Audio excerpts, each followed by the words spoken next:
So far, we've looked at sounds and what we know when we know them. Today, we'll see how the notion of a syllable plays a role in linguistics, how it is defined, and what it helps to explain. The syllable is typically represented as the sigma sign. In our exploration of the syllable, we'll start with the observation that speakers can identify syllables. So let's look at some random words. If you're a speaker of English, you know where the syllable boundaries are. If you're unsure, just clap the words. California.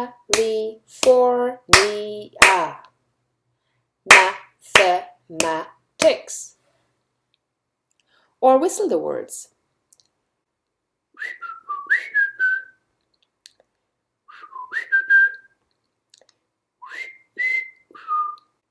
You will pick up on the syllables. Note that the syllables don't necessarily have a meaning. They are units of language that are independent of meaning. Speakers seem to know about them, even if they're not linguists. It's part of the stuff that we know without necessarily being aware of it. So that's our first piece of evidence that syllables exist as units. The next piece of evidence has to do with the fact that certain linguistic rules are sensitive to syllables. For example, remember fucking infixation, or also known as expletive infixation. Speakers of English know where to put fucking in a word, but they've never been taught that, of course. Interestingly, when we look at the distribution of fucking infixation, we observe that it cannot break up syllables. Right. Fucking infixation is a linguistic rule, and it's sensitive to syllable boundaries. It cannot break up syllables. See what happens if you try and do break the syllable? It sounds bizarre. Cal-fucking-ifornia. So there must be some rule for fucking infixation. It's not random. Fucking infixation actually has more rules than that. Okay, now we've seen that speakers can identify syllables and that linguistic rules are sensitive to syllable boundaries. But now, here's a question. Your textbook gives you this structure for syllables. Why is it so complicated?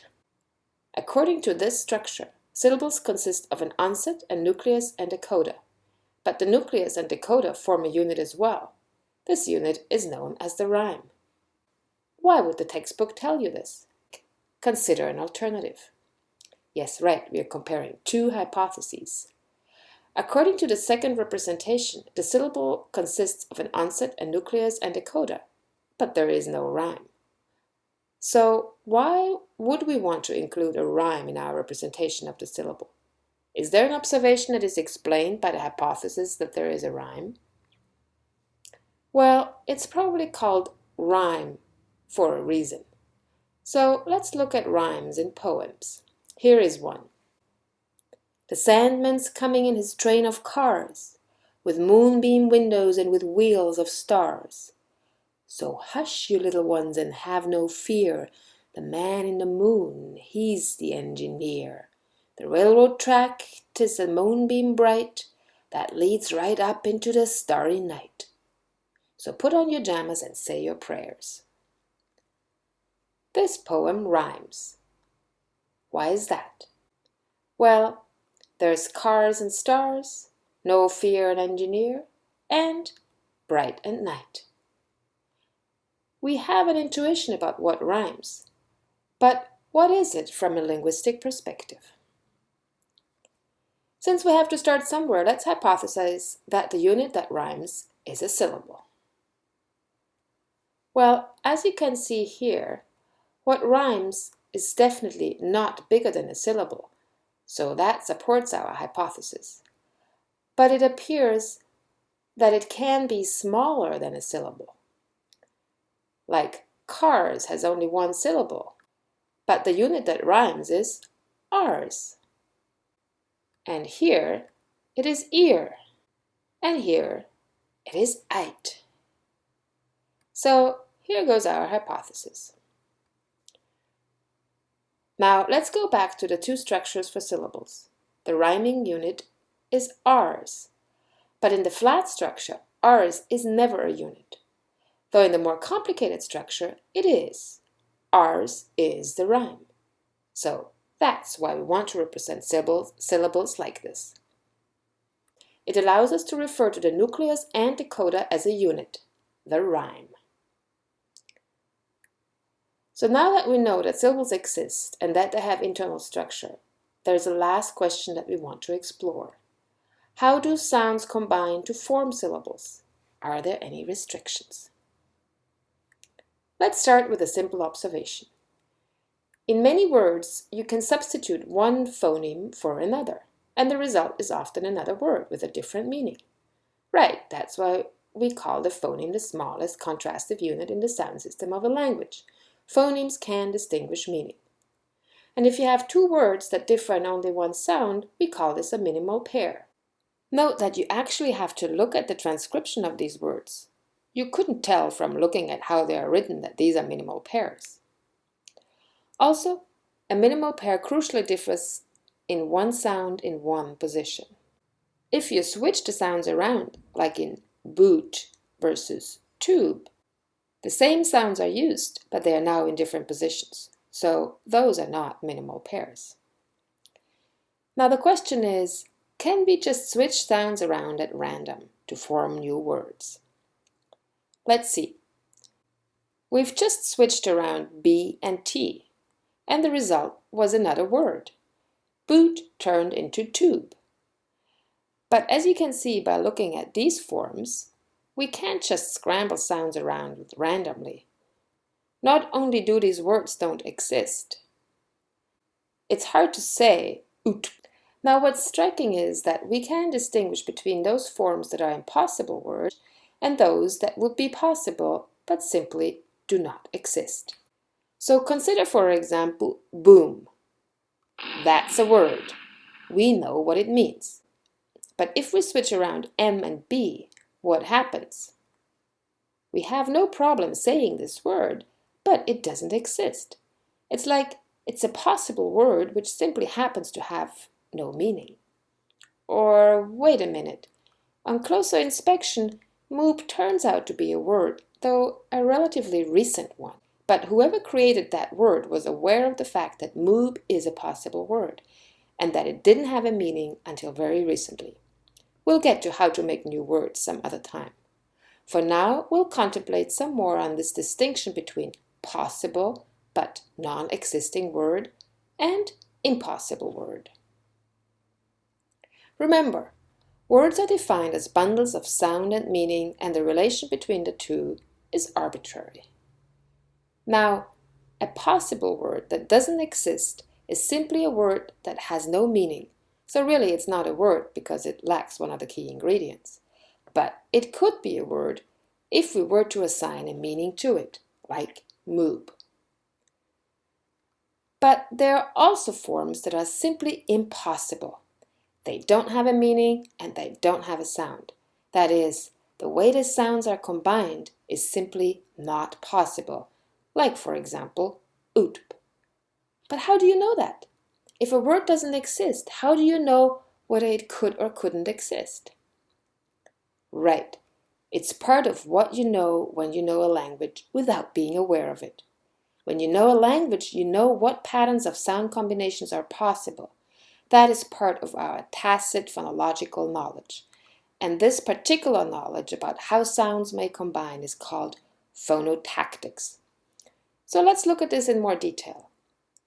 Impossible combinations reflect certain constraint on larger phonological units. What makes a certain sound combination illegal? Interestingly, there's nothing that rules out this particular combination of sounds, ootp. For example, in the word root beer, we do find exactly this combination. What's different between oot by itself and ootp in root beer? In root beer, ootp is not a unit. Rather, it is separated by a syllable boundary. The first part, oot, is part of the first syllable, root, and the second part, b, is part of the second syllable, beer. What's different between ut by itself and ut in root beer is that in root beer, ut is not a unit. It's separated by a boundary. So why is ut not a possible syllable? Here's what linguists have found. A syllable defines a domain for combining sounds. And the way sounds are combined to form syllables is constrained by the sonority hierarchy. Different sounds differ in their sonority. Sonority is roughly correlated with the degree of openness of the mouth, and it has acoustic correlates as well. For now, it suffices to observe that vowels are more sonorant than glides, which are more sonorant than liquids, which are more sonorant than nasals, which are more sonorant than fricatives, which are more sonorant than stops. This defines the sonority hierarchy. Now, the sonority hierarchy constrains the construction of a syllable in two ways. First, the more sonorant a sound, the more likely it is to be a nucleus. And second, the more sonorant a sound, the closer it has to occur to the nucleus. So for example, in rat, the vowel is the nucleus, and the onset and the nucleus are less sonorant. Everything's okay. In art, there is no onset. The vowel is the nucleus as it should be. R is more sonorant than T, and it's closer to the nucleus. So everything's okay. But if we flip T and R around, the result is not well formed. T is less sonorant than R, and should therefore be further away from the nucleus. Things are the mirror image on the other side of the nucleus. T is less sonorant than R, and so it must be further away from the nucleus. So it's okay to say tra, even though it's not an existing word. But if you try and say urta, that's hard. It's because R is more sonorant than T and should therefore be closer to the nucleus. So now we can go back to our problem. We can't say up as a syllable because t and b are both stops. But if utp is separated by a syllable boundary, then everything is okay.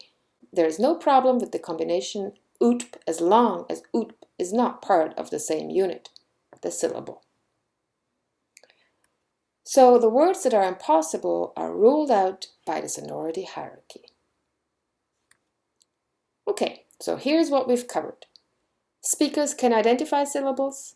Linguistic rules refer to syllables. Syllables have internal structure.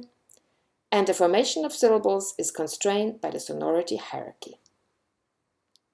But life wouldn't be as interesting if it weren't for the black sheep, right? For the sonority hierarchy, S is the black sheep. But I will let you figure out how it behaves like a black sheep. Just analyze the syllable structure of strong, stiff, hats, and masks and see whether our theory works.